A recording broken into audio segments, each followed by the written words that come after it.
Hmm? Ah! Oh. They're good. Oxygen saturation is 100%. Feel anything? No. How about now? Mm-mm. And when he does that?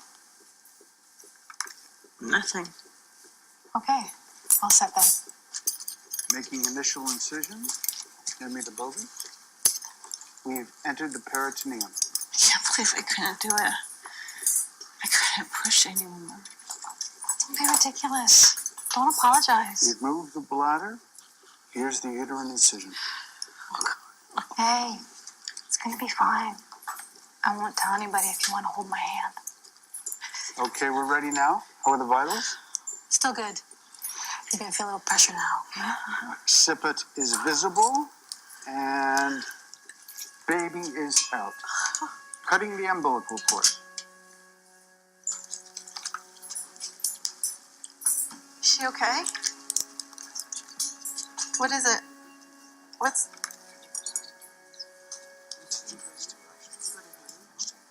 Say she's okay. Hey, it's okay. Oh, God. Oh, God.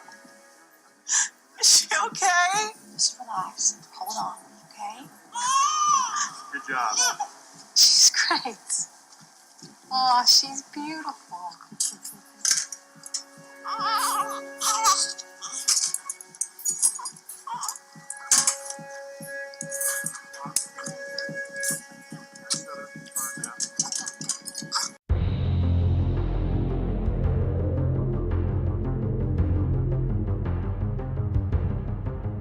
Hey everybody, I'm Rima, And I'm Shawn. and this is Strange Indeed, a podcast dedicated to the show Black Mirror. Today we'll be covering the second episode from Black Mirror Season 4 titled ArkAngel. All right, I'm really excited to jump into this one, Shawn. I don't know about you, but let's jump into our top 5. What do you say? Let's do it. All right, so I'll go first this week. Why not? I'm going to start it off with my number 5, the relationship that Marie had with her dad. I found that kind of interesting considering everything that happened like throughout the episode. I thought some of that was kind of telling. I thought they had a good relationship, but I think at times it was a little strained. I don't know if you picked up on that, some of the things that they kind of mentioned, because he was talking about after she took Sarah to ArkAngel to have that implant, and they were talking about it in the backyard. He's like, well, he kind of mentions letting kids be kids, and she says, well, hey, remember when my arm broke because you didn't have a baby gate? She kind of flips him off, they kind of have that exchange. It was kind of playful, but it almost just had a tone to it. I don't know if I'm the only one that picked up on that. I think that's very much like a parent telling a parent how to parent, Yeah. And you hear that to these days. It's like, I've got older aunts and uncles, and parents are like, back in my day, we used to, play in the dirt and get dirty, and, we didn't have iPads or all these other things. And I think that seemed like that's the point he was trying to make there, was that, it's like back in our day, kids were kids, not all this fancy dancy stuff.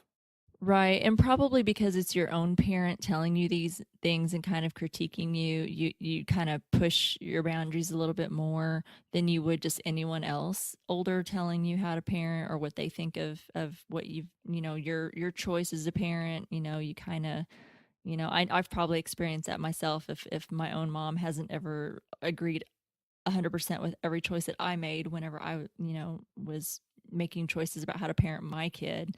She kind of jump in and say something, and I think we probably would say something more to our own parent versus, or at least someone in our own family or something, more than we would like a stranger or whatever.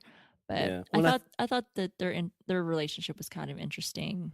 It seemed kind of like I think like if you feel like your parents did a good job, you might be more open to listen. But I think she held some resentment for how she was raised, even though it seemed like she grew up well. She was a normal person. And her doing what she did was just a concern for her child's safety. Yeah. And so I think, somebody coming back was like, well, yeah, of course you wouldn't have done this for me because you didn't care as much as I care. Like subtly, right. I think that's the thought she's having. Well, and I think we kind of see that a little bit later in the episode whenever they're in the kitchen and I guess she's leaving for a while and he's going to be watching Sarah by himself for a while she's at work. And he's like, well, I raised you and you turned out all right after a while. So I think Yeah. that kind of was alluding to that, she may have been like rebellious, push boundaries, which who didn't? Yeah. But, I think it kind of, without really saying it, I think it kind of alluded to that. And I think that how we are raised really influence how we raise our own kids, right? I think so. I mean, Yeah. you kind of you said that. I mean, if your parents were too protective, you may be the same way, or you might be the opposite. I think you can kind of either go to one extreme or the other, or you might find a good balance. But I think we all kind of take how we were raised and say, my mom or dad did this, I am never doing that, kind of attitude. So I just found her relationship with her dad like as a good base, at least for me in my top 5 to kind of start with, because I think that how she was raised and how she feels about how she was raised influenced greatly her decision to do what she did in this episode. So Yeah, and I wonder if I mean, it seems like their relationship wasn't a rocky relationship. It's mm-hmm. kind of interesting. Like he did until he had his, I'm guessing, stroke or heart attack. Right. Up to that point, it seemed like it was kind of weird that they were living together.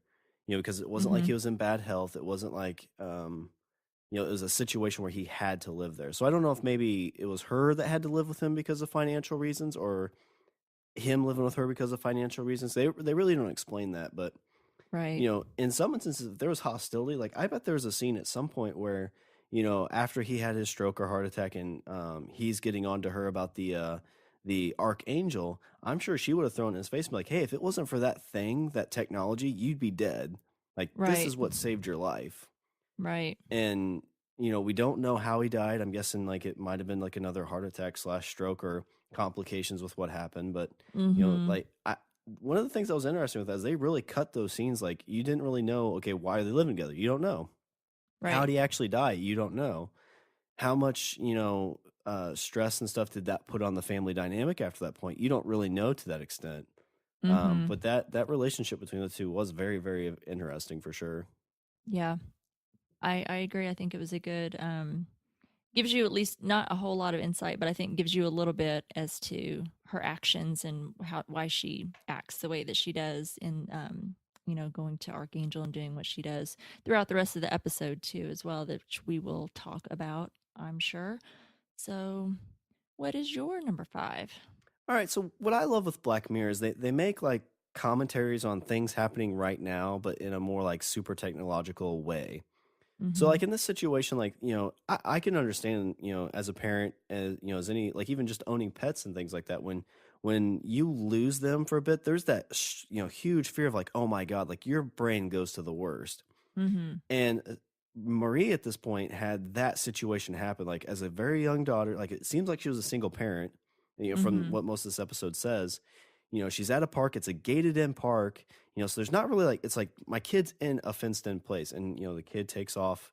And she has this huge fear of like, oh my God, what happened? But that pushed her to get this ArkAngel installed because she needed to check, keep an eye on her kid. But what that brings me to my number 5 is the idea of like how ArkAngel can compare to like today's like social media, phone monitoring that we have today of our kids. Mm-hmm. So when I was growing That's up, good. like I'm sure there's a lot of, because I was at the age of where like internet was just starting to come out, so my parents didn't really know enough about it. There was a lot of times I'd be chatting with kids from school and probably saying things that I would be embarrassed to this day for anybody to read. Yep. There, when I had my phone, I'm sure there was text or calls that were probably, again, very embarrassing to if anybody heard those things. But today, we like parents growing up now know those things happen. So they're like, okay, well, we're monitoring your Facebook, we're monitoring your phone, we're gonna monitor your text. Any text you send, we're gonna see it. And that's kind of what happens to this extent with what this ArkAngel is. It's a complete like you have no privacy. Right. And None. what's interesting is you mentioned like, oh, Marie when she was younger had this rebellious stage. Well, guess who else is having a very rebellious stage at this point? Mm-hmm. And she's not able to have that. And there's trust issues there too, because I know a lot of times growing, like, I think most parents, if they have a good relationship with their kids, are going to say, like, hey, we're monitoring these things. And I know that leaves them open to be able to try ways around it, but that's what kids are going to do. Like, if my parents were monitoring all the things I'm doing, I'm going to be like, oh, hey, I just found a brand new, instant messenger that my parents won't know about. I'm going to use that because Oh kids yeah. are kids. They're going to push those boundaries because it's just a kid thing. It's Like, just natural, yeah. and that's exactly what Sarah does here. She's in the understanding that her mom, like, because she can't get rid of this thing too. That's what's really weird is, like, you have this implant that you Mhm. know based off of a trust situation, your mom's not going to be able to look at it. Right. So she breaks the rule. She goes out with this boy, and her mom. I guarantee you, like, this is a story that's happened like in numerous households. Except, it's probably more of like the things like with sexting or stuff like that, where a parent opens the phone, is like, "Oh my God, what is this text?"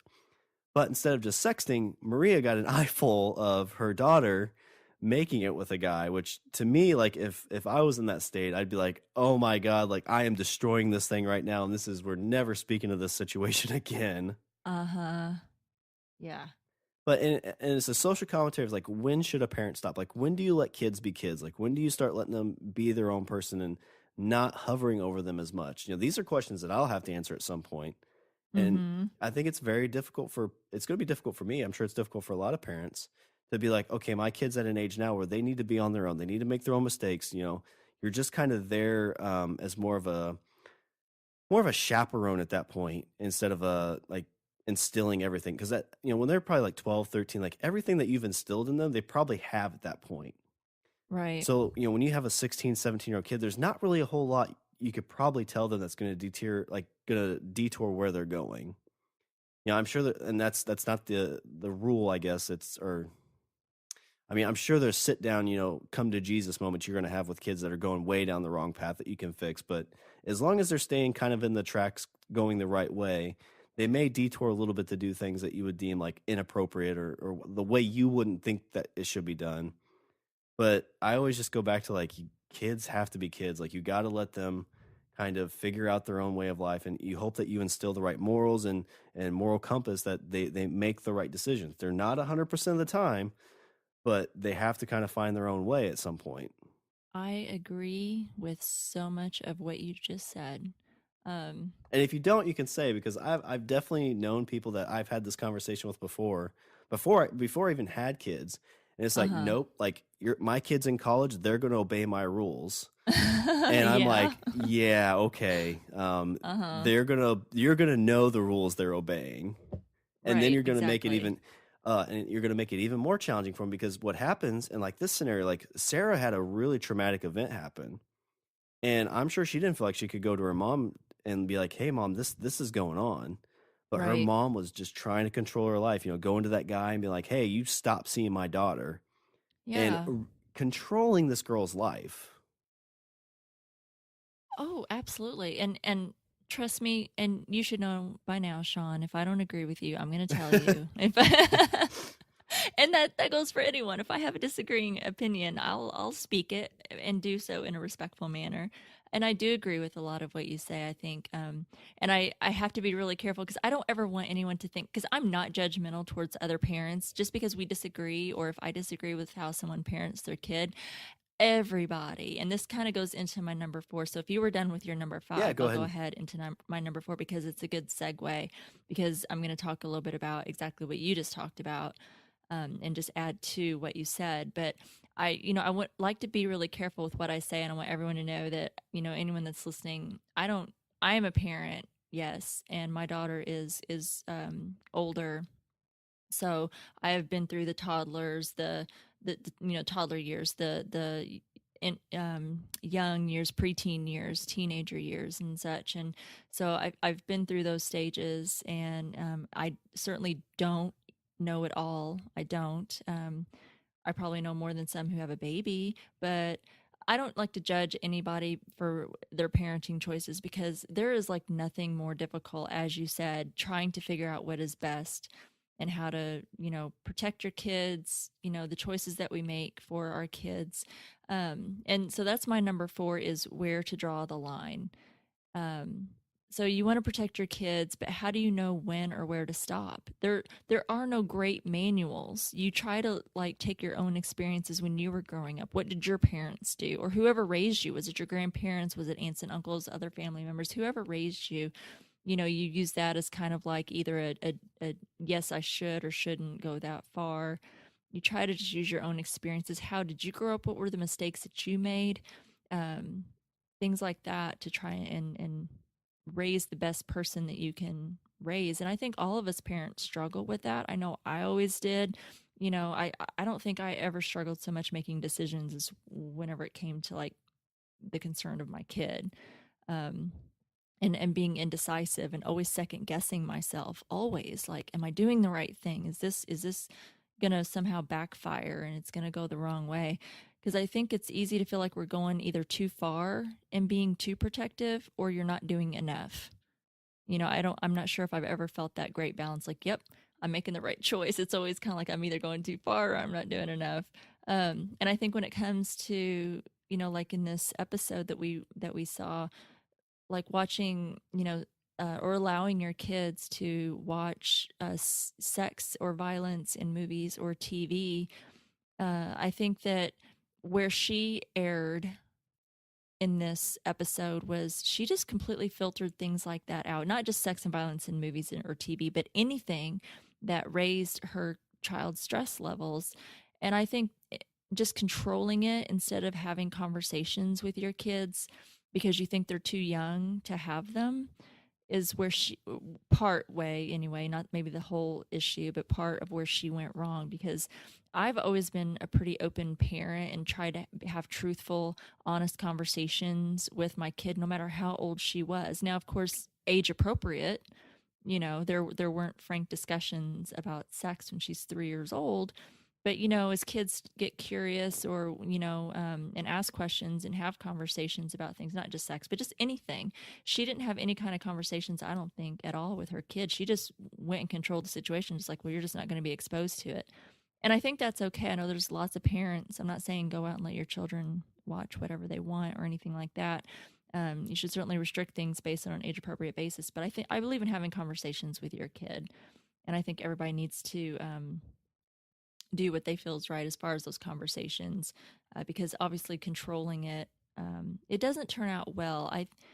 Because I know that when you're being controlled and you're being told not to do something, and this is coming from my experience, I know everyone doesn't react the same way, but my own experience, that I mean, aren't we kind of prone to seek out what we're being told to stay away from? I mean, yeah, at that age, it's so tough. And I mean, I had pretty lenient parents. I think that's kind of where I'm like, you got to let the and the thing is Mm-hmm. too, like I was a pretty good kid. I think like I wasn't going out and partying. I wasn't doing things in high school that I mean, there's some things I'm probably like if my parents found out I did, they'd be like, oh my gosh, like why do we give you such a leash to do things? But Right. you know, it's like you said, it's extreme both ways. And my number 4 is kind of like sheltering kids, so it definitely ties into Mm-hmm. this. Yeah, go ahead and go into your number 4. That's good. And it's so and I know my first kind of rant was like, you know, you gotta let kids be kids, but it's still like you know it, any decision you're gonna make, you're gonna contradict your or probably yeah you're gonna contradict yourself for sure. I bet as a parent, Mm-hmm. I mean my parents did it for sure, and then you're gonna you know second guess yourself, and you know my son is fairly young, so like he's talking a lot more, and all of a sudden the other day he said something that sounded like duck, but I don't think it was duck. And so we're kind of Oh like, no. oh, what did he just say? I'm like, I think he said truck. We're gonna go with truck. We're gonna go Yeah, with that's truck. right, truck, buddy. Good job. Mother trucker, right?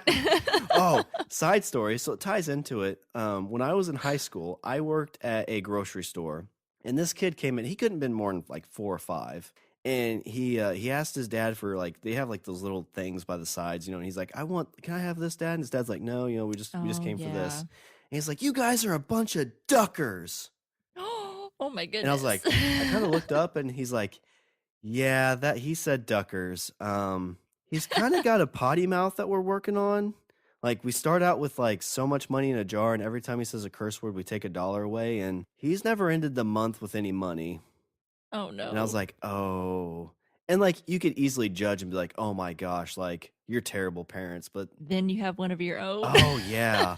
And I didn't think that in the moment. I'm like, oh, like, I hope they get it to work out. Cause I mean, that's gotta be embarrassing for a parent. And, Sure. you know, Well, because kids, and if your son is starting to form some sentences and saying things, you're going to learn that he's just going to pretty much say whatever's on his mind and have no yeah. filter. Well, Yep. and the bad thing is like you giggle because it's like, oh my gosh, did he just say that? And then he gets you riled up, like laughing. He's like, oh, if I say this, everybody laughs. Yeah, I'm cute. Look how cute I am. And the only good thing is my wife, I think, has taken credit for him picking up that word. So I'm in the clear on this, so it's even better. Oh. Uh-oh. But again, it's kind of like what you said. Like she kept everything away from her, and all of a sudden, once the blinders were off, it was like, oh my gosh, there's all this stuff out there. I associate it with like college. I went Mm-hmm. to a Franciscan college, which I wasn't really like super Catholic. It was just a college I got into, so I'm like, hey, I'll go there. It was in my hometown. But there was a lot of kids that came there from like private schools that were like, parents had you on lockdown. You were like very much like kind of like this, like controlled. You only got to do so much stuff. Once they got to Right. college and those blinders was off, it's like, oh, you mean I can go out and drink? I can stay up till 3 a.m. I can do all Mm-hmm. these things. Like there's no parents here.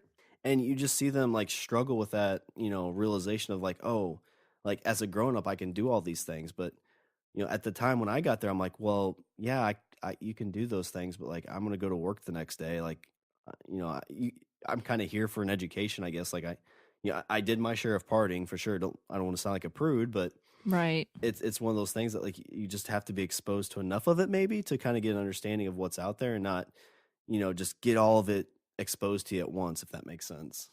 It does make sense. I don't know, and I know it's not like that in every case, but you do hear so many stories, I think, of kids who are a little bit more isolated, because when you are in high school, you're living at home.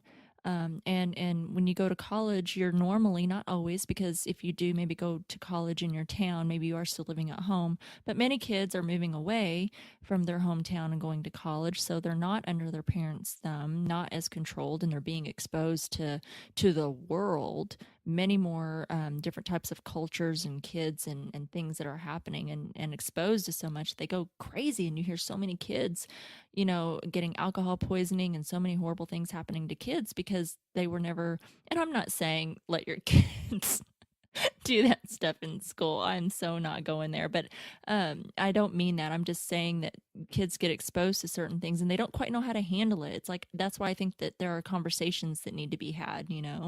So when kids do get exposed to certain things, because she didn't know, Sarah in the show did not know how to handle these situations when her mom would turn that filter on, even just walking her to the park and the dog, or walking to school, and that dog would bark at her. And she didn't know, not that she should have been afraid of dogs. I don't want to say be afraid of dogs, but how the dog would lunge at her. And maybe she should have been not quite fearful, but just on guard, like, oh, that dog's going to leap out and bark at me. Because as soon as her mom turned off that filter, and she was exposed to that dog jumping at her, she jumped back and she went right into the street and almost got hit by Oh a yeah. car. Well, that's the thing. Like, So, I was expecting like the dog to get out somehow, and for her not to know how to protect herself, like to get attacked by this blocked out thing.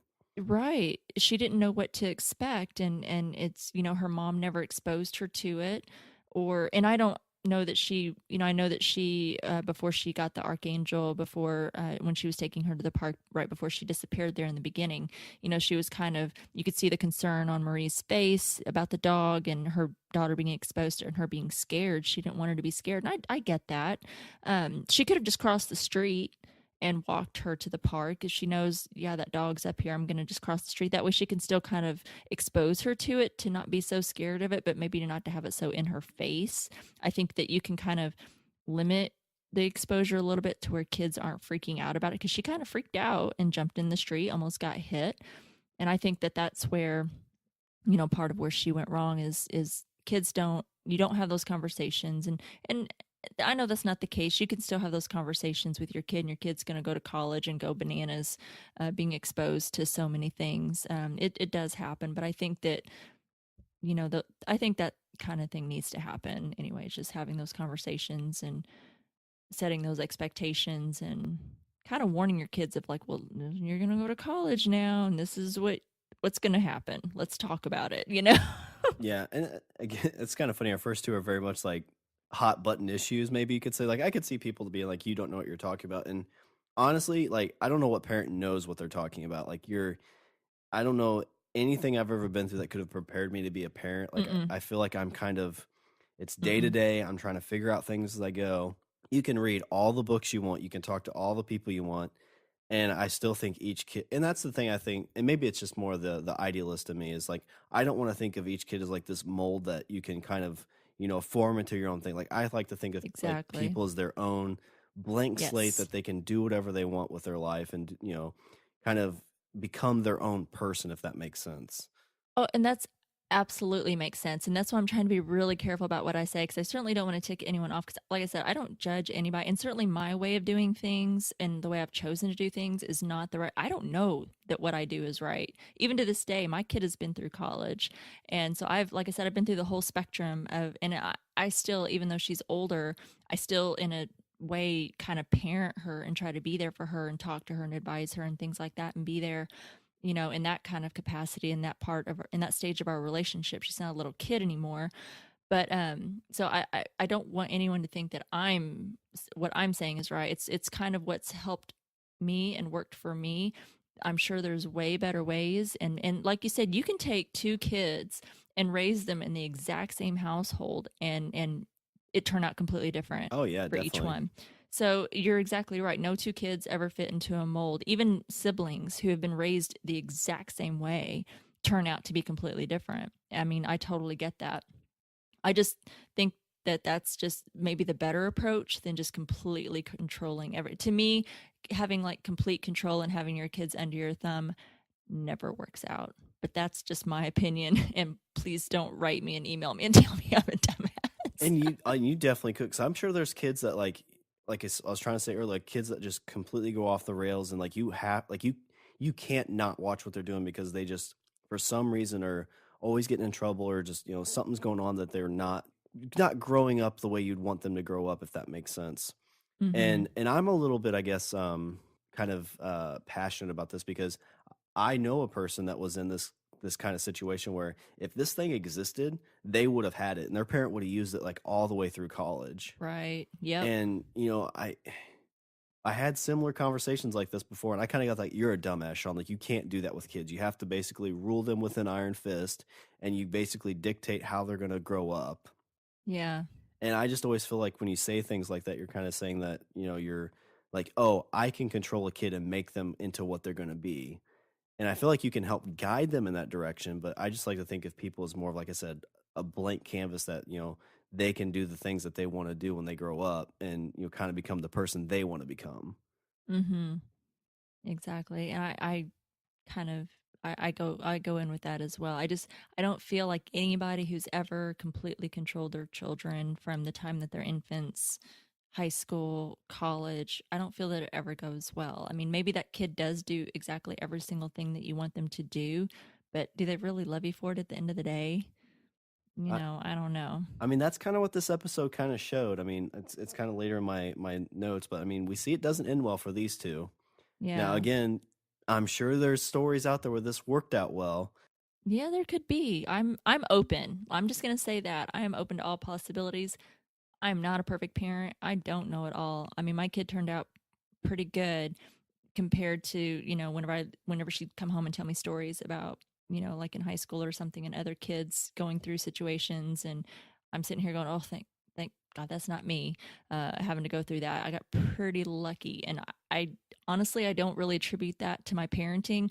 I think I just got lucky because I got a pretty good kid, Uh, that that's she what just that's what my did parents good. say about me and my sister. They're like, I'm always like, you guys did a really good job raising us. And like, we probably didn't. We were just kind of there, and we're lucky to have two kids that grew up to meet like great people and to grow up and have good jobs and things like that. Like, I don't know if we really did anything. If we did, we don't know what it is. Exactly. That's what, like, if people are like, "Oh, you did a really good job with her," and I'm like, I wish I could tell you what I did. Was it like Because if I did, I could probably write a book or something and be talking about it and be making some money off of it or whatever, because I don't know what I did. I don't feel like I know everything. And people are like, "Well, what'd you do?" And I don't know. I was here. well, I think it's like I fed her and I think it's like Chris Rock's line in one of his things. It's like the main job of a parent is to keep your kid off the dancing pole. Mm-hmm. And like I was telling my wife, Then you're a success. yeah, but I was telling my wife today, I'm like, I think I was a stripper in a past life, and she's like, yeah, you probably were. So I think you were, Shawn. I think you were. I think that says a lot. but I mean, that kind of That's ties into my funny. number 4, and I hopefully we can get like these next 3 maybe, because I feel like this is going to be the one we get a lot of hate mail, and I I don't mean know. to. I hope not. I thought about this. I thought, oh please, because I don't want to come across, because I'm not, because like I said, I don't know everything, and what I do is not right for this person and that child, because I do know that, like I said, you can have siblings raised in the exact same household with the exact same rules, and not everything works for every person, and sometimes you have to make adjustments based on that child's personality. And there's all kinds of factors that you have to make adjustments for, and I totally get that. That's just something I do feel strongly about, is that like ultimate control that was displayed in this episode, I don't think always works out very well. I'm going to say that. If it's worked out for you, Yahtzee, good. I'm happy, because all I want are good, well-adjusted human beings out there. Yeah, However, for sure. whatever you did to get them there to be happy, well-adjusted humans out in our world today, I don't care how you did it. I really don't. I'm open, and I say kudos to everyone. So, did you want to say anything else about your number 4? Nope, that'd kind of tie my number 4 is just kind of that question of sheltering kids. Cool. So my number 3 is just it's about ArkAngel itself. Just questioning, like, should this technology exist? I'm sure, as you mentioned, some people probably would love to have something like this. Like, they feel they do need to have something like this to monitor their children. And I get that. I really do. Don't think that if this had existed when my kid was little, and if it was something that was affordable, I wouldn't have tinkered with it myself, of bouncing that idea around, that would be a possibility or something. And I don't think we're so far off of having something like that. Will we have something like that? I don't know. I can't predict the future. But I know that there was a company, and you may remember, because I know you're kind of in the IT world yourself, Shawn, so you probably have heard of it. But I know there was a company not long ago that was insisting that their employees got chipped. Do you remember Oh, that? I don't remember hearing about that. No. There was, yeah, they were insisting that their employees get microchipped. And I don't remember where it was supposed to be placed. I don't know if it was like in the wrist or the arm or something like that. And I'm honestly, the reason escapes me as to why they wanted to do it. I meant to look it up prior to this show, but I got busy with other notes. And then they already have stuff like that for dogs.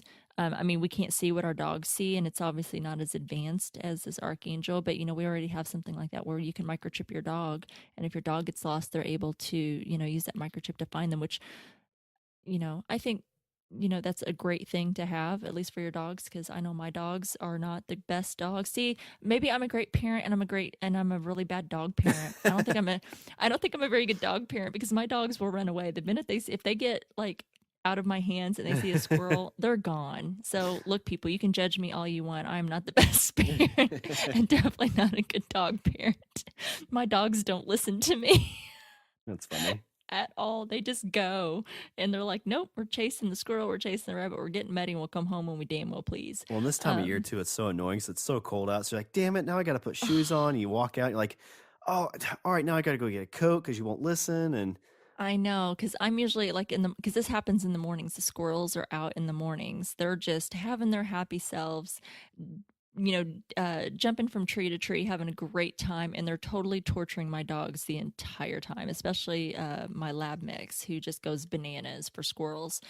And it's early in the morning. I'm in my robe, probably. I'm not properly dressed at all for taking my dogs out. Sorry, neighbors, that you have to see me in my robe. But filter that out, neighbors. Filter that. Filter that. Get your filter on so you don't have to see me in my horrendous morning robe. I'm not a morning person, folks. I don't get dressed in the morning. I'm sorry. I work from home. I don't have to. But, I did look online a little bit, and there are a couple things that already exist. And I don't know if because, as I said, my kid is grown, so I'm not looking to buy something like this for my adult child. Maybe I should. I don't know. But because I think this kind of helps more with younger children, as Marie did with Sarah being a toddler. And, because kids wander off. I mean, we've all probably had a situation, and if you haven't, you probably will. I'm sorry, even no matter how closely you watch your children, your kid might wander off away from you, even if it's just right down the aisle from you or into the next aisle when you're at a store, something like that. It happens, and like I said, I don't judge people for it because it may or may not have happened to me once. Um, but I checked online and there's a couple things out there that are kind of similar, obviously not as advanced, but they have these smartwatches. Have you ever seen anything like that? I mean, I know there's a lot of smartwatches for kids, so I mean, it wouldn't take anything to put a little GPS tracker in it. Yeah, they have these are GPS smartwatches for kids, and they kind of look like an obviously probably not as advanced, but they kind of look similar to like an Apple Watch for kids. They come in these fun colors, and they're like child safe. Like they have soft bands and things like that. I'm sure they're probably fairly indestructible because we know kids aren't the easiest on things; they break things. But the little description for these smartwatches, and this is just one. I've Googled it and a whole bunch of options came up, but this is just one that I picked. I don't know the brand or anything, but the little description says with this device on your child's wrist, parents can open their companion app at any time and check their child's location. There's even an option to set reminders for locations throughout the day and set safe boundaries around home and school, for instance, for the watch to alert you if your child strays. So, like, let's say that you're sitting in your house, I guess, and your kid's outside playing in the yard, and you've got this little like notification or something that if your child wanders away from the yard where it's safe for them to be, you get like alerted or something, I guess. Um, so I don't think that that's complete because, I can totally relate to the situation that Marie had in the beginning when Sarah's, she's literally right there and the park is fenced in. I didn't see another soul in that park. So I'm sure there was just like a little slit or cut or something in the fence where she was able to slip through and chase that cat. I think one of the guys said that the guy that found her said that she climbed over the fence to chase a cat because it wasn't Oh, a tall okay. fence. So I think she just climbed over it. Right, it was just a chain link fence that typical chain link fence that you would have in your backyard or something like that. But normally, you would normally I don't know. I haven't seen too many kids climb fences, but what the hell do I know? I'm not out that much. And but I mean, it looked fairly safe. There wasn't a whole lot of people where somebody would just be able to you would think easily snatch her away. Her mom wasn't that far away. She was just talking with a friend. It's something that we all do, and it happens. So you can kind of see where, in that kind of instance, something like this, I don't think is that out of line. We all worry about our kids getting snatched out of their own backyard. It happens. It's horrible, horrible world, horrible people out there. But I thought that it was just really interesting the information that you got with this technology. You got not just their location, but you got their vitals. Like she was like even able to say, "Oh, her iron's a little bit low. How's she eating?" I thought that was just a little. I thought, "Oh, I don't know if I like that." I mean, it's just Well, and that's a lot. the first thought I had when this came out, because I mean my son's like again very young, so like I know they have these things you can put in their crib because they're like owl, I think is what it's called. But Mm-hmm. essentially, they're because SIDS is always something as a new parent like you constantly worry about. At least Yes. I'm a worrier, so when we first brought our son home, like I'm like every night I'm like, oh my gosh, like expecting the worst, I guess. Mm-hmm. Mm-hmm. Um, which of course you probably don't have to worry about that, but they create things now that they monitor their heart while they're in there. So like something like this, I'm like, oh my gosh, like if Absolutely. something like this was happening, if I could know sooner to save his life, like yeah, Mm-hmm. I'm all in.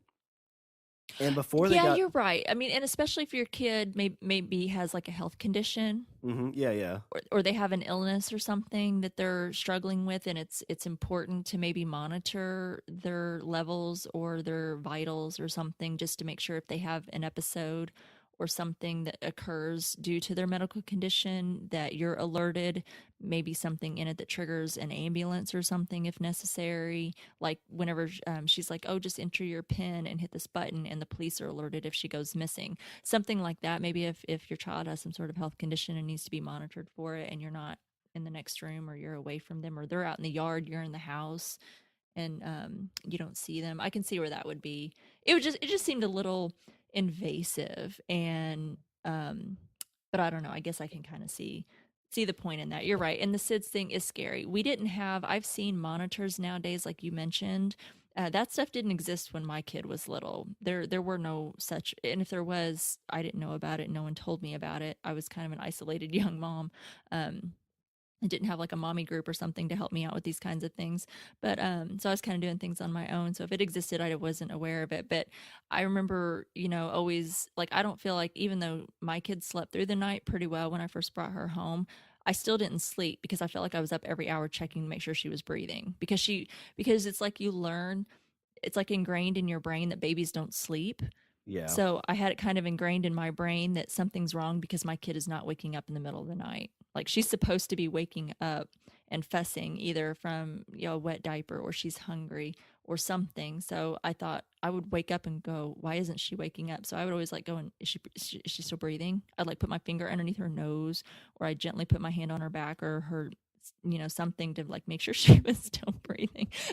There was a few times where I would, before I'd go to bed, I'd walk in and check on my kid, and it's like, because babies like barely breathe too, like it doesn't sometimes it isn't obvious that they're like breathing, so I would like put my hand Yeah. on his belly or something, and it'd be enough of a touch or something that he'd wake up and start crying, Yes. and then I hurry Self-fulfilling prophecy. and so I hurry out of the room, and I'm like, oh babe, kid's up.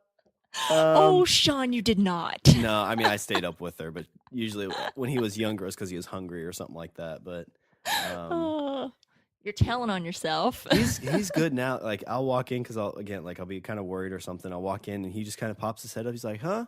I'm like, "Oh, nothing but night." And walk out, and he'll pass right back out. Oh, that's good. Yeah. See, I can't, it's hard for me, as much as I'm like, oh, just let kids be kids. I'm that parent too. I do, like, I would go check on my kid all the time, especially as an infant. But then even when she was old enough to where SIDS didn't like shouldn't have been an issue anymore, I'd still go check on her. She's still okay. She's still doing all right. She's breathing okay. And, you know, I'm that parent too. I had my issues with being overprotective, and it's like everybody's kind of got their thing. It's like you get overprotective about these things, but you're maybe not so much about these other things, or vice versa for other parents. So everybody's kind of got their what's important to them, kind of thing. And that was definitely my thing. But I think that's probably a first time parent thing too. When you have your first one, isn't that kind of like a joke? Is you have your first kid and you're all about being perfect and overprotective, and then by the time you have your second one, there's like poop flying everywhere and you don't even care or something. I don't know.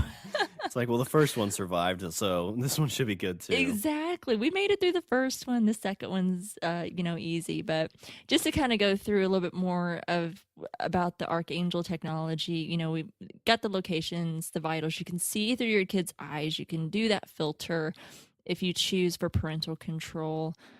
And how I feel some of that's probably not so, some of it's good. I think some of it's not so great.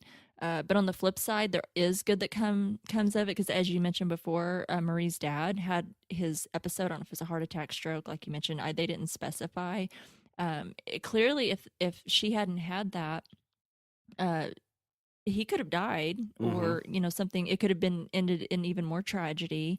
If they hadn't had that, Sarah also could have went missing again, and with this device she would have been able to find her, if she had wandered off again, or something like that happened again. Because I know some kids, look, like I said, I know all kids are different, and no one parenting technique works for every child. You can have one kid that is, listens pretty good and listens to the rules and listens to you as a parent and follows the rules, and then your next one is a Tasmanian devil, and they're just everywhere and they're into everything and they wander off. My little brother was really bad about wandering off. Like, my daughter would stay with me for the most part when we were in a store, and she was pretty good about not wandering off. It happened once. Yeah, it did. I'll admit it. I'm not perfect. But my little brother would just go. He'd just go.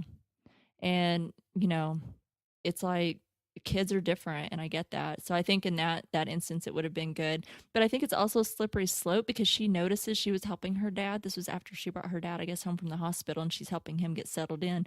Sarah runs into the kitchen, and Marie yells at her. She turns her thing on and sees what she's up to, and you can see her sneaking in the cabinet to the cookies. Oh, yeah. And she yells at her not to have more than one cookie. And I'm like, oh, man. And I mean, that's fine. We all tell our kids, hey, just one little treat, whatever. But it's like, Isn't that kind of the fun part of being a kid too, is, not always getting caught, or being able to have a couple. My kid used to hoard candy. I'm gonna tell you, like I said, I'm not the perfect parent. I walked in and found my kid's Tootsie Roll stash, that she had when she was like 3 years old. So, it happens. But I thought the technology was interesting, and a contrast to that. I think what we see a lot with, and I know that you've been watching other Black Mirror episodes and kind of getting caught up. And I know this is an anthology, so one episode doesn't affect the other. But what we normally see in others with this advanced technology is like the homes or cars are advanced.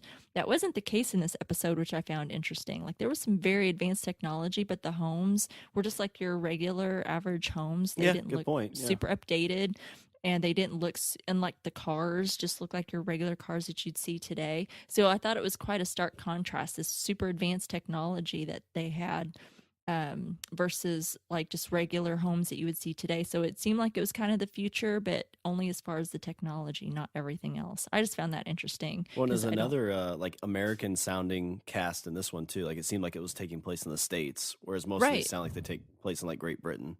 Yep, that's true. Yeah, good point. I didn't even pick up on that, but yeah, you're right. Yeah. So that was kind of long, but that was my number 3, was just on the technology itself. Do you have anything that you want to say about the technology or Well, I add think to that? it'll kind of tie into my number 3, and my number 3 is really the montage of her growing up. Like I really liked that, you saw her going by the dog and it was being blocked out, and Mm-hmm. going back to the ArkAngel, when I first saw her get it, like, she's like 5, maybe 4 or 5.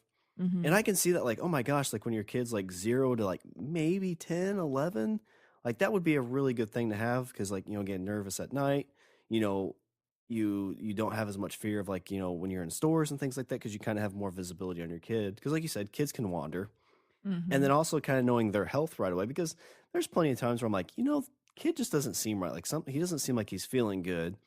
And if you could just pull up his stats and be like, oh, he's got a little virus. Let's go and get, something to help him or give him some kind of Yeah. antibiotics. He's got an ear infection. Let's see what we can do to get that fixed. Yeah. But as she gets this, and I think it was the first stage when she jumps up a little bit, I'm sitting there and I'm thinking, I'm like, how do you turn this thing off?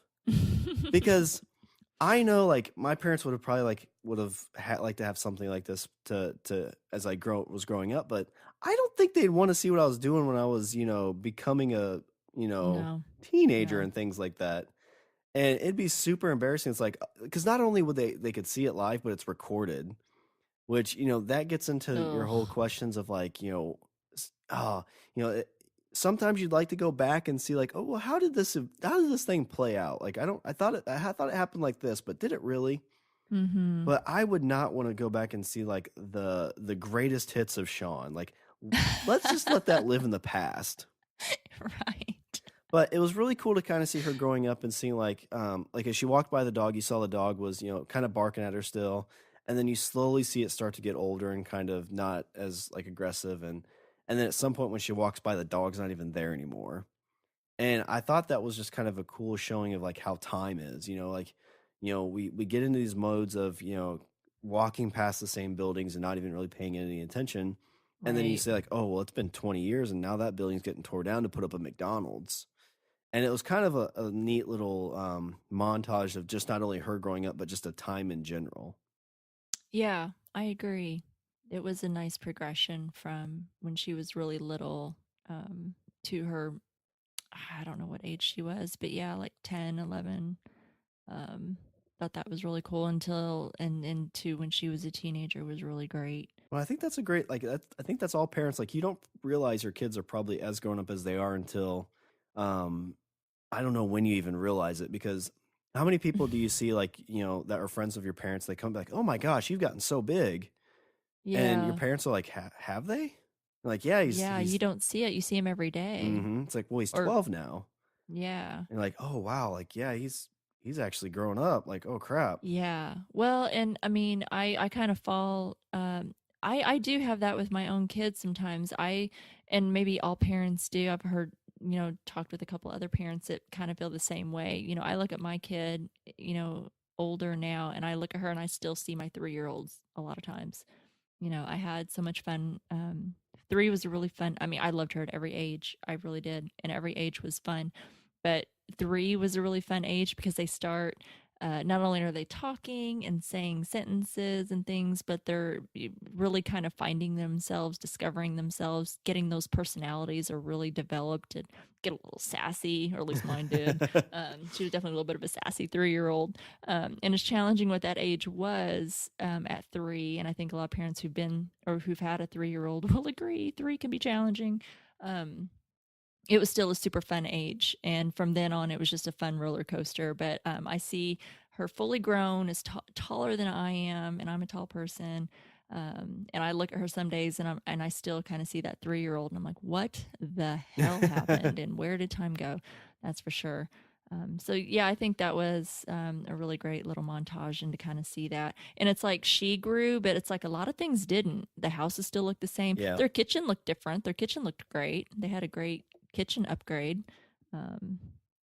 Whenever you saw her as a teenager, the kitchen had been painted and some looked like some new counters and such. So that was, I think, kind of helped go with some of the progression of how much time has passed from the time when she was really little and got it to where she was older. But yeah, really good number 3. Do you have anything else you want to say about that? Yeah, you just talking about like not knowing that your kid grows up and kind of like thinking 3 was a good age. Like I get like every now and then I get hit in the face with like, at some point my kid's gonna be like, Dad, you're not really that funny, and that's gonna hurt. Like right now I'm kind of a cool dad, I guess, and like he has fun, like but at some point he's just gonna be like, get out of my room, Dad, I want to play video games. Well, I feel that that's a pretty typical phase with kids, but let me give you a little spark of hope that it will probably come back around. I've kind of heard that, yeah. Yeah. He might think, like, roll his eyes. I mean, I had a little brother. I didn't have a son, so I only know my boy experience. So I know boys and girls can be different. But I think all kids go through a point where their kid, or they think their parents are the dumbest people, or what do you know? You don't know anything, or you're not funny. Yeah, they think you're funny when you're toddlers, but then you're not funny. But it kind of comes back around a little bit. I think all kids go through that phase where their parents were just so uncool. But it comes back around, I think. No worries, and stay strong is all I'll tell you. But yeah, my number 3 was just kind of tied into that montage. Thought it was pretty cool. Yeah, it was good. I liked it too. I liked it where she was on the swing set, and you could kind of see how she had kind of grown a little, and I thought that was pretty cool. Black Mirror, you got to give it to them. They do some great things. And we didn't even mention yet that this episode was directed by Jodie Foster. Oh, yeah. Yeah, so I really like her. I liked her as an actress, and I really like her as a director. I've always really enjoyed her work over the years, so I thought that was pretty cool that they got her to direct this. I thought she did a really, really great job, and that this episode kind of, as many Black Mirror episodes do, this really stood out. So I really enjoyed that, how she handled that scene, or that whole montage.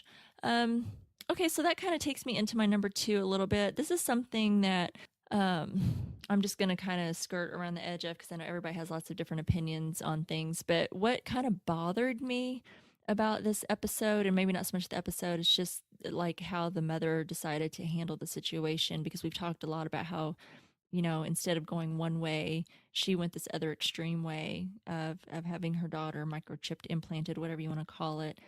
But what bothered me about it was her daughter was so young, and I get that, and why it would be beneficial and why people think that it would be good. But what bothered me was consent is my number 2. This, I think, this ties in, I think, to my number 2, where she went and got the EC pill for her daughter. Is that kind of what you're alluding to, or just all in general? Consent all in general. Consent about being microchipped and having this thing that she's going to have to live with for the rest of her life implanted in her brain.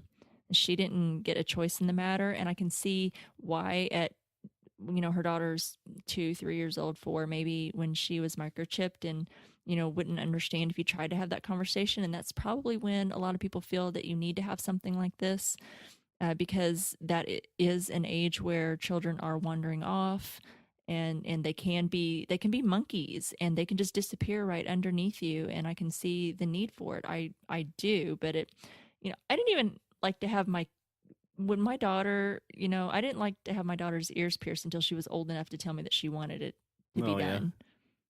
It's like I just didn't feel right having her ears, and that was just my own personal decision. I don't care what other people do. I really don't, and I don't judge people for it. Everybody does their own thing, and I'm perfectly fine with that because I'll be damned if anyone's going to tell me what to do.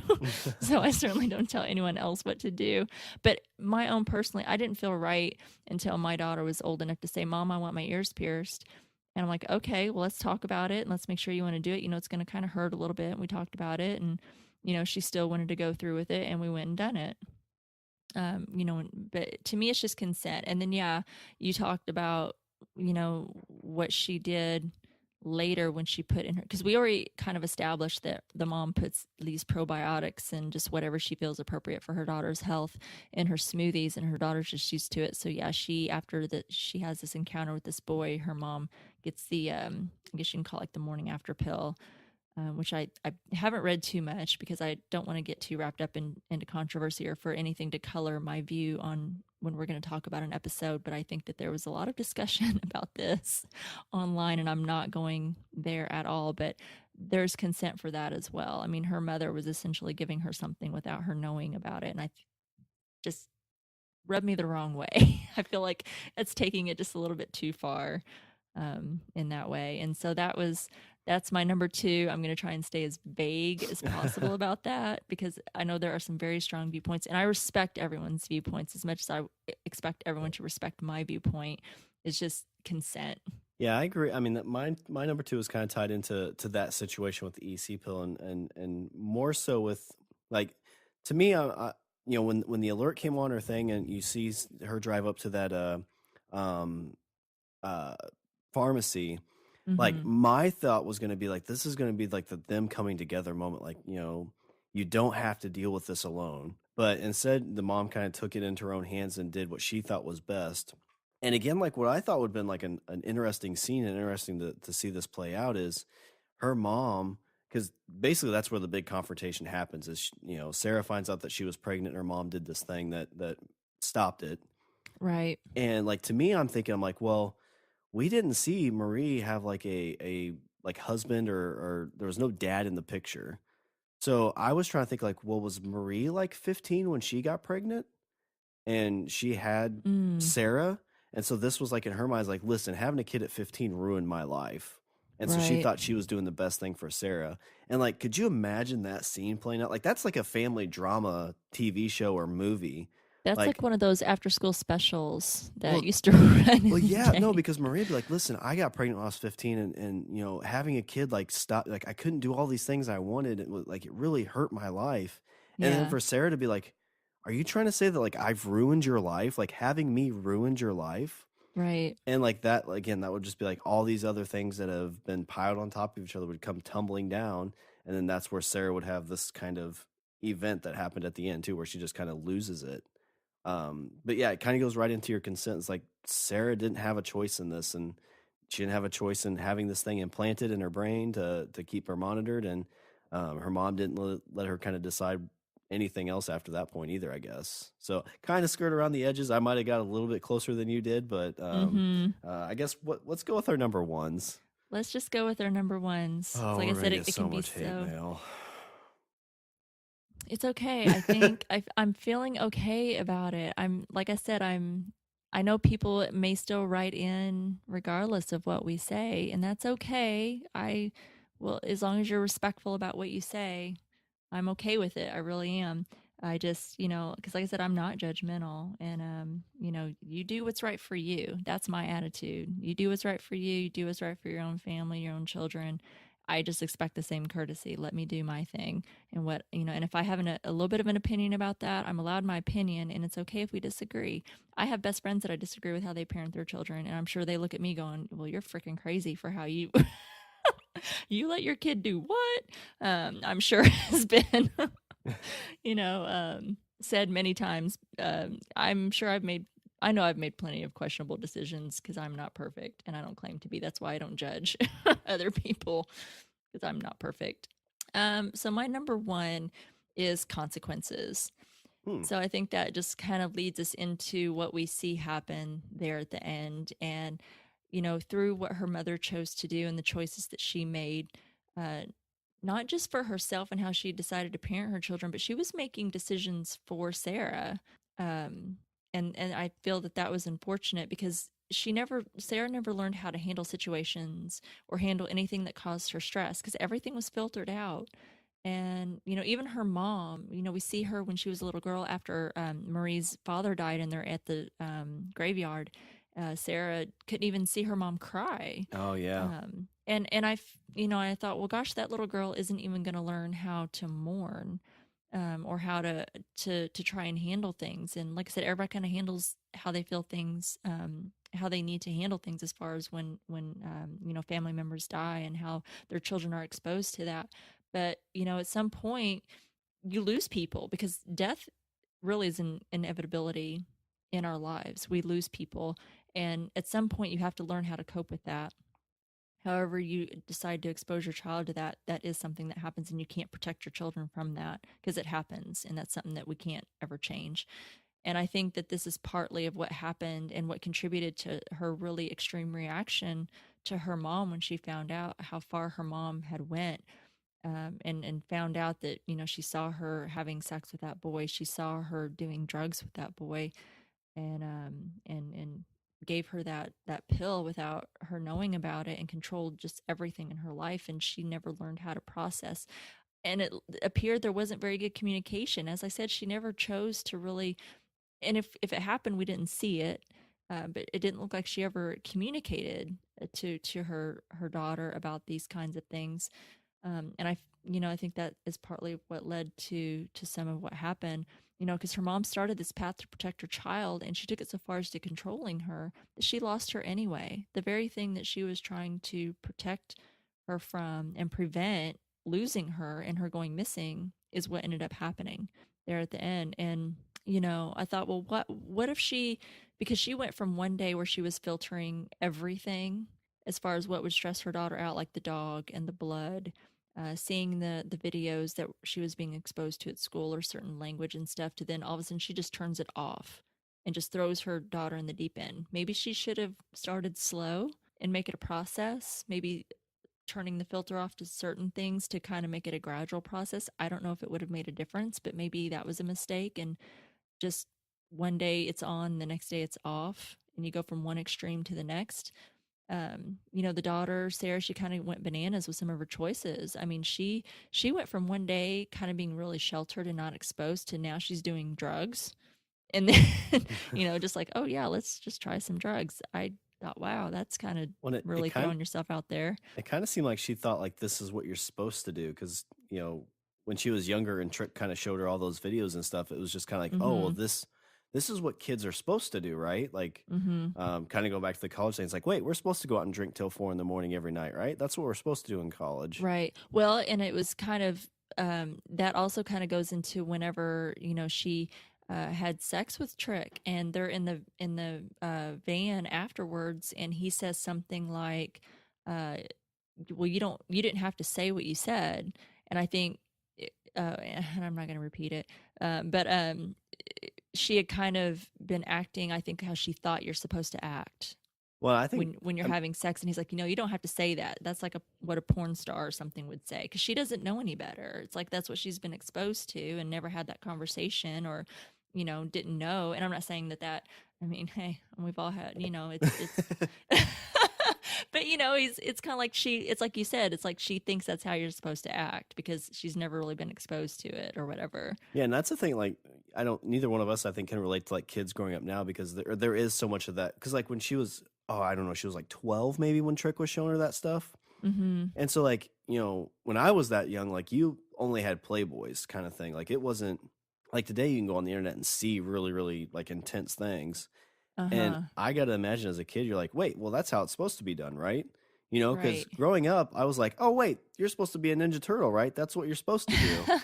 And, she got to her first interaction. Everything she's seen is like, oh, well, this is what you're supposed to do. And so I think that's kind of just what happened maybe. And I think that might have been kind of a little thing of like that stuff's so much out there that it's difficult, I think, for a kid to not know that that's how it's supposed to be, even though it, Right. You're older and married, you know that porn is definitely not how sex is.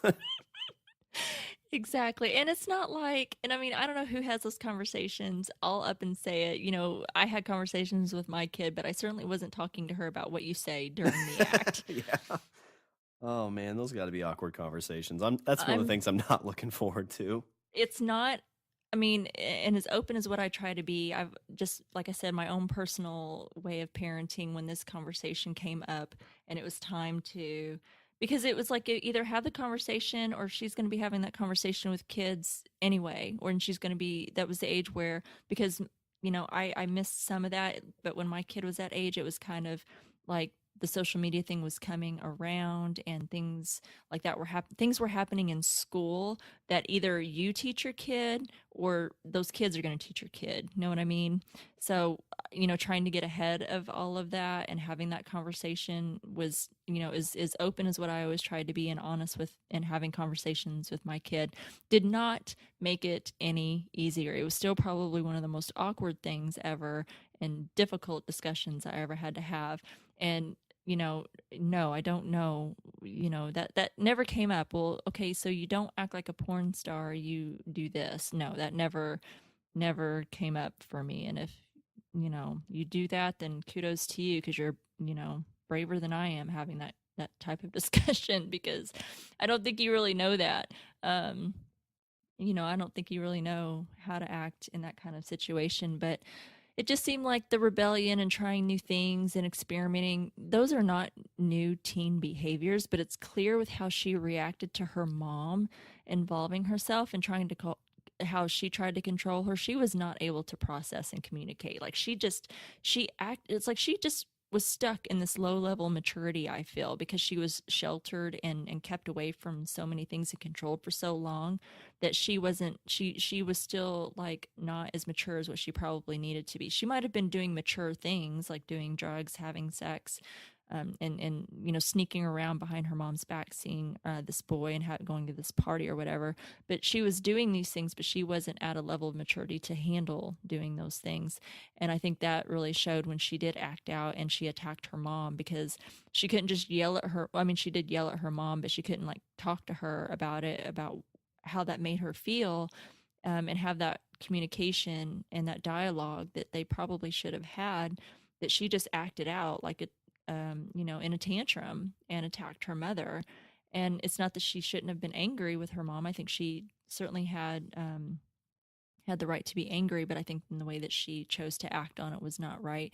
I think her mom definitely crossed the line with controlling her. She should have had discussions with her about things. That's just my viewpoint. I think that could have prevented some of what happened and what happened there at the end. And, I feel like that it was a self-fulfilling prophecy of what she done. She was in the end, all she wanted to do was keep her daughter safe and out of harm's way. And now we don't know. She hops in this truck with this fella and we don't know what happened to her after this point. Does she end up dead in a ditch somewhere? Or does she go off to live a happy, successful life? We don't know.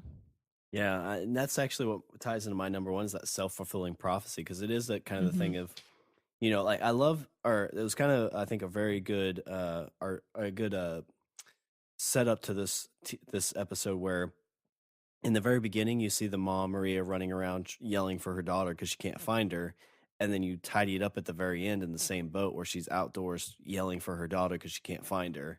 Except in the beginning, she without the tracker is able to find her daughter safe and sound, but now in this new world or in the later years that when she does have this tracker, she still can't find her.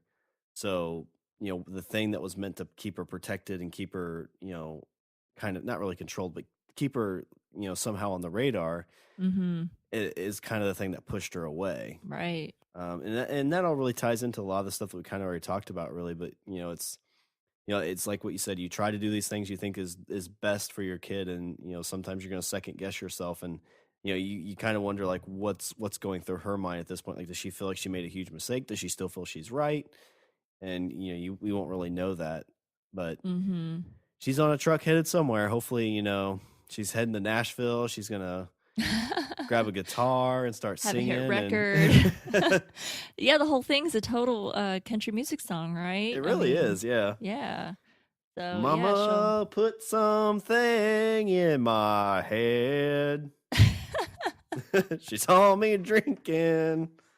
She won't do it again. I know, and I sympathize. I really do. Whether you think this is the right thing or not. I mean, like I said, we all, if you're a parent, and even if you're not, even if you don't have kids, you can relate because at one time, all of us were kids or teenagers, right?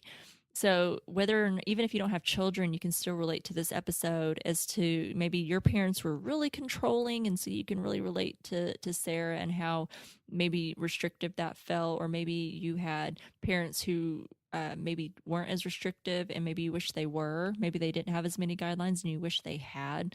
We can all look at this from different viewpoints and perspectives, and we all have our opinions. And I hope that we all just respect everyone's opinions and be kind to each other. I'm just gonna throw that out there. For sure. Yeah, So if you're halfway through your angry letter, just make it not from anger, maybe? Make it from a conversation point?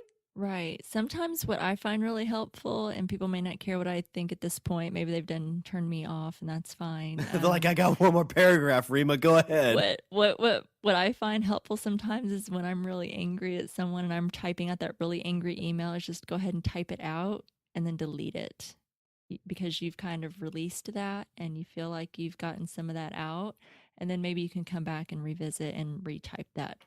I've done email. that. I've done that with some emails before. You get through it, you say, okay, I've got the initial upsetness out. Let me delete that and let's start fresh. Right. Just keep that in mind, folks, and just remember that we are all human, and I am not perfect, and I don't ever claim to be. I am so, like, I admit, I don't know how my kid turned out to be, and she's not the most perfect child. I'm the first one to point out to her faults, that's for sure. But I don't know what the hell I did. I don't. And here I am, my kid saying truck. Oh my goodness. My kid, okay, so like I said, I'm not perfect. And my kid, was not the perfect angel she had her moment. She was a really great kid. She really was. I didn't have a whole lot of problems. And like I said, I don't know. She just came out that way. She was pre-programmed, I guess. And because I don't feel I had two shits to do with how well she's, behaved in life and not gotten into as much trouble. Because if karma had anything to do with it and the shit that I did as a kid, it would have come out and bit me in the ass. And somehow it didn't. I got really lucky with her. But my kid was wrestling with her uncle on the floor. She was really into like the WWE wrestling and WWF, it was called in the day. Wrestling. She really loved Stone Cold Steve Austin and The Rock and all of them. And my brother-in-law wrestled in high school, so she would just love to wrestle with him. She was like 4 and 5 years old, and get him down on the floor and give him like the people's elbow and stuff. And she was so into it that we're all there just watching and laughing and giggling over them wrestling around how she thinks she's a little badass. And she was so into it that she called him a dickless warrior. And so yeah, this is in front of my in-laws and us, and I'm like, parenting fail, That's funny. So, and I mean, that is not a term that I go around saying often. So I'm like, where did she hear that? And it was from some movie. I couldn't even tell you what, but my kid was exposed to things. My kid said curse words. I'm not the most perfect parent. My kid's not an angel. So please remember that if you are composing a hateful email about that I'm a know-it-all or whatever, because I'm not, and I wouldn't want to be. And I know that not everything works, because I know I tried some of the same techniques on my little brother as I did on my kid that seemed to work for her, but my little brother certainly had a mind of his own and did his own thing, that's for sure. So with that being said, I love you guys. Remember that. I love you. Let's go into some news. Shawn, why don't you get us started on our first item? All right, so this is from the wiki page for ArkAngel. So written by Charlie Brooker, who is quickly becoming one of my favorite script writers. Yeah. The episode is tended to be sympathetic to helicopter parenting. Annabelle Jones, co-producer of the series, said that the idea of ArkAngel came from microchip implants used to identify pets that, at the time of writing, were also being considered for children, Jones said. We wanted to think what the update version of this and find a really good idea of how that could go terribly wrong, which is kind of the MO for Black Mirror. Yep. The original script gave Maria's father only a very minor part, but this was fleshed out by Foster. Foster also influenced other changes in the script, and they're talking about Jodie Foster, Right. and offered many observations on the technology used and Maria's motivation for her actions after seeing her daughter have sex with Trick. Explaining the actions of her character, Maria DeWitt says in an interview that single mothers experience betrayal differently. Foster adds that when Maria realizes Sarah is lying to her but does not confront her, it causes a fissure, and Maria begins fighting a battle to win control by attempting to prevent her daughter from leaving her. So Maria is victim to a self-fulfilling prophecy as she engendered the exact result that she most feared. Yep, which we talked about quite a bit throughout the episode, that the very thing she tried to prevent happened anyway. It's sometimes just what happens when you're a parent. No matter how hard you try, your kids are just going to do what they're going to do. You know? Yeah. Darn kids and their freaking minds of their own. Damn it. Yeah, my kid, trust me, has made plenty of decisions I don't agree with. There's probably some you don't even know about. That's very true. There's probably plenty I don't want to know about. She's pretty open with me and telling me things, but there's probably some things she doesn't tell me. And you know what? I'm sure I'm okay with that. Yeah, that's my wife's mom will tell her constantly. It's like, listen, I know there's probably things I don't want to know about, or that you don't want to tell me, and I don't want you to. Mm-hmm. Some things you just, I don't want to be like, I can't imagine how horrifying. You mentioned it, you know, I'm going to just call it like the little iPad thing where she is able to view what her daughter sees, and it gives her access to all the controls and stuff. I would have been like you. I would have reacted the same had I all of a sudden been freaking out because her daughter, she's lying about where she's at, you know, and says she's at a friend's house and comes to realize that she's not. So she goes and drags that thing out of storage after she's promised not to tinker with it, and then turns it on and has to see that. Oh my gosh, bleach my eyes, because I would have like stomped on that thing like, I'm never looking at this again. I've done crossed the line. Oh my gosh, no parent, I don't care who you are, wants to see that, right? So let's not go there. There's things you don't want to know, things you don't want to see. So this next one is from IMDb. So just a couple fun little facts that I found about the episode that I thought were kind of interesting and kind of ties into Black Mirror in general. So the first one is ArkAngel is the first episode of Black Mirror directed by a woman. Huh. Whoop, whoop. I did not know that. Yeah, I didn't either.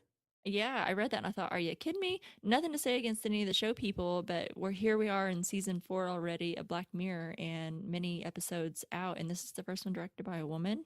Way to go, Jodie Foster and everyone else for getting in here and getting one in. Let's have more, because this was really great. So several devices shown are modified Apple devices, in case you didn't notice. The ArkAngel tablet charger is an iPhone charger. The desktop computer is an iMac with a modified screen, and the desktop keyboard is an Apple Magic Keyboard with modified keys. I didn't notice all that stuff, but I did notice when she plugged in the tablet that it looked very much like an iPhone charger. Yeah, I saw. It looked kind of like an iPad too. It had that same kind of look. Right. I think they just kind of slapped a skin on it or something to like make it look not quite so the same, but yeah, very, very similar. I thought that was pretty cool. The website seen on the Rex Pharmacy sign, it said www.rexpharmacy.net, leads you to a web page with an image of the troll face seen in season 3 Black Mirror Shut Up and Dance from 2016. So if you guys are have seen previous episodes and you check out that web address, that might look familiar to you. It's kind of cool, some of these little Easter eggs that ties into other episodes. Another one, to demonstrate how the filter within Sarah's implant works, the doctor shows a combat scene from the Black Mirror episode Men Against Fire to 3-year-old Sarah. That's another little Black Mirror episode if you're familiar with some of these previous seasons. The last one is the memory recall interface in the ArkAngel program when Marie is reviewing Sarah's memories is similar to the Grain memory interface in season 1's The Entire History of You. Yeah, it's really cool to kind of. I've still got to watch all of season 3, but it's kind of cool the bits and pieces I've seen. You can kind of pick and choose. You don't need to see them to kind of get it. It's just kind of a cool little, like, small little tidbit. Like, it doesn't add anything to the episode or the previous episode. Exactly. It's just kind of a nice little callback. Yeah, I think that's what they were, and I haven't seen any of the other. This is the only one that I've seen so far, episode 2 of season 4 that we're on, so I haven't watched ahead, but I've heard that a lot as I've looked through the news and reading things, is that there's more Easter eggs and little tie-ins. And it doesn't, like you said, it doesn't affect the episode. There aren't any sequels or prequels or anything like that. They're just like little homages to previous episodes, if you're paying attention and have seen. I encourage anyone. I know I read a couple people are new to Black Mirror and maybe have only started with us with season 4. And thank you, by the way. That's really awesome that you're doing that. But I would encourage you to go back and watch the other seasons. That it is an anthology series. You can just pick and choose if you want. But it's really great. If you're loving the season so far, the other seasons are really great as well. So I highly encourage you to go check them out, and not just for the Easter eggs. Yeah, all the first 2 seasons I watched were really good. Like, oh, I love this. I might cut this out, but I kind of feel like I like Black Mirror a little bit more than Stranger Things. You have to cut that out. All right, I'll edit that out. No, I get it though. I get it. And that's okay. I'm happy because I feel like I was a little bit responsible for introducing it to you. And I love it. I don't know if I love it as much as Stranger Things, but it's definitely up there for me. Obviously, I feel passionate enough to want to podcast on it and talk about it with you. But yeah, I love it. And I love that. But I don't know if I want you to say that. You can leave that in there. I don't care. It's editor's choice. You have the controls, but I get it. It's a really great show, and it certainly makes you think. Just like this one, I think really makes you think about things. So we come to one of my favorite parts of the episode when we talk about the episodes and discussions and have our discussions is, what did you think, people out there listening to us? And I hope that I don't have, like Shawn mentioned, lots of hate mail for next week. Hopefully we have some positive things that people want to say to us after this one. Is listener feedback. Shawn, why don't you get us started on that first one? All right, so from Erica Land, taking helicopter parenting to a whole nother level. I'd say ×2. Pake Allen says, my least favorite of the season, but still really enjoyed it. The whole episode, I just kept saying to myself, you can't do that to her. It's just going to cause more problems down the road. It's a great lesson in letting kids and teenagers be themselves, giving them a little space to grow and learn on their own. And when you do need to step in, that trust and communication are incredibly important. Mandatory, really. It always comes down to communication. Mm-hmm. Derek O'Neill, another excellent premise for Black Mirror in this episode. If you are a parent who has the shock of your child going missing, it would be hugely tempting to be able to know where they were at all times. But as the years passed and the addiction of Maria to keep Sarah protected from the danger of the world kept increasing, it had me shouting at the screen. Mm-hmm. I agree, Derek. Thanks. Mark Kirkman says, I loved this episode. It was mostly because Jodie Foster was the director of the episode, but the episode basically showed us that we should not overparent our children. When you do, the outcome can be far worse. Let the children learn as they should without monitoring them all the time. Let them be individuals and let them be who they are without Big Brother involved. Well, it seems like we got some people on our side so far, so we might be okay. Fingers crossed. So Steve Brown said, I'm glad to admit that I'm enjoying the season. As disturbing as season 1, episode 1 was to me, yeah, if you're jumping into this, skip episode 1. Or if you get through episode 1 of season 1, give 2 and 3 a try, yeah. Yep. I have not watched any other season. Or so let me go back. So as disturbing as season 1, episode 1 was to me, I have not watched any other season. ArkAngel was a scary view of where the world could go. My only question is, if the program was disconnected, why was the network still available to be used? Couldn't they have shut down the interface capability or stopped the pairing devices? Just a thought. Did they not tell us the specific reasons that the program was not in wide use? Yeah, I would imagine that that's probably the scenario of it's like a phone. If you don't upgrade the OS, it still works. Right. So it was probably getting more clunky and slow, but it was still functioning. Yeah, that's a really good point. We don't find out why the program was shut down. Like it got, it was like in the UK and got shut down, and they stopped using it in the US and things like that. Is there not like a fail-safe mechanism in the chip or whatever it was that was inserted that would be like, we're just disabling this completely, and she'd never even have the option to use it, whether it was still paired up or upgraded or whatever. Yeah, I don't know. my guess would be like when it was finally shut down, if like they got sued, that'd probably be like a lawsuit where it's like, hey, you have to basically do the kill switch to close to basically stop the whole program. Mm-hmm. I knew you'd be able to speak to something just a little bit better being in the IT world. I know very little. I know enough to be kind of done with it. So our next one is from the godfather of Podcastica himself.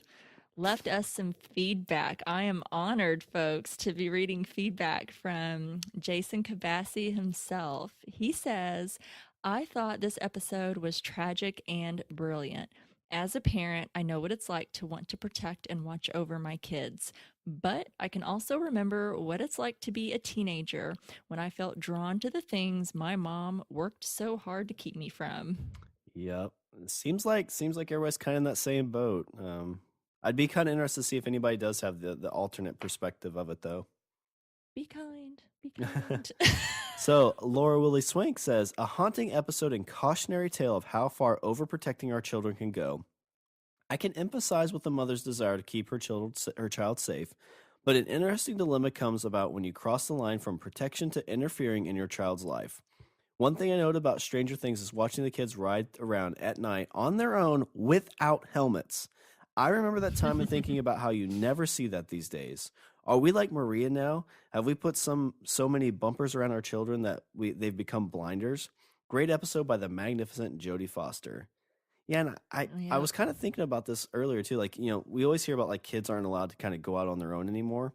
Mm-hmm. And it's not because things didn't happen. There's a lot of bad things that happened in the 80s and 90s. Yeah. I just don't know if it was as like newsworthy or as like out there. Like today, if a kid goes missing, like it's over Facebook all over the place. Yes. And so I wonder if like society's kind of instilled this more fearfulness in itself. That, and I wonder if because of, when you broadcast things, you tend to get judged very quickly. Yeah, there's always somebody online to judge you for being, oh my God, how could you allow your child to fall off their bike? Well, kids have bike accidents. I mean, kids are learning to ride their bike, or they have a little accident. They go off the curb or they go off the side. Something happens and they fall and get a skinned knee. I mean, my kid was danger prone. She, fell down and had bike accidents. Luckily, nothing ever, extreme and tragic, but kids get bumped and bruised. But I think that comes with the internet and social media is judging. People judge you so harshly, and people can be so mean, and it's like, you know what, we're all parents. Let's try to support each other and not condemn each other. Let's exchange ideas and be positive towards how hard it is to raise kids, especially in today. I couldn't imagine. I mean, some of that stuff was kind of coming along when my daughter was growing up, but it was just very, very little. And I mean, cell phones weren't even a thing when she was young, and that just kind of was new, much less the internet and everything that it is today, and texting and everything. So I can't imagine the challenges of doing it today. I think that's part of what comes with it as well. I agree. Really great feedback there, Laura. So the next thing that we have a couple emails. The first one is on Black Mirror. The second one is a Stranger Things email, because we still have some people catching up on Stranger Things. So I wanted to throw it in here because I love reading everyone's feedback, and I include everyone. So just as a FYI to everyone listening, if it sounds a little strange, it is a Stranger Things email. The first one that we have says, hey there, Shawn and sister wife, Rima. I don't even know who wrote this one. I don't even have to read it. Just wanted to send in my thoughts on this particular episode of Black Mirror. I binge watched all 6 episodes of the season a couple of days ago, and upon first watch of ArkAngel, I was honestly a little unimpressed. While it keeps with the overall Black Mirror theme of everyday technological advances biting us all on the ass, it seemed to fall a bit flat, especially when comparing it to USS Callister, which came right before. The storyline was a bit lacking, and the ending was very predictable. After watching all 6 episodes, I ranked this one 5th or 6th out of the bunch.